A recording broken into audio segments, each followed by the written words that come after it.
Həyatda bir neçə cür qadın tipi var. İndi deyəcəksiniz Kəsə xanım, bu nə demək idi? İndi açıqlayacağam, narahat olmayın.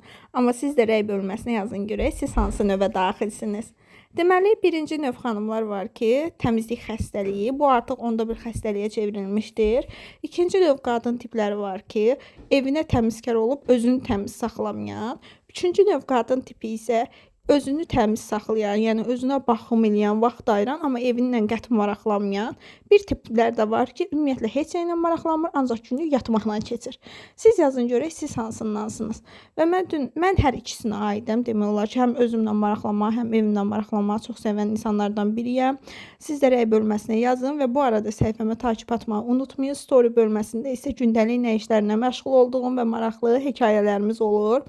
Deməli, səhər duran kimi başladım evləri falan yığışdırmağa, çünki elə mənim də qonağım gələcəkdi. Bir misal var, deyir, özünü təmiz saxla, qəfil ölüm gələr, evini təmiz saxla, qəfil qonağın gələr. Bu misal həqiqətən də doğru bir misaldır və ona görə də həmişə belə təmiz olmaq lazımdır.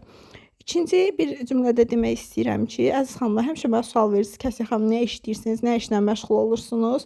Qızlar, mən onlayn şəkildə işləyirəm, evdən çölə çıxmadan, evdən qazanıram. Siz də qazanmaq, pul gəlir əldə etmək istəyirsinizsə, mütləq mənə yazın, əlaqə nömrəmə müraciət edin.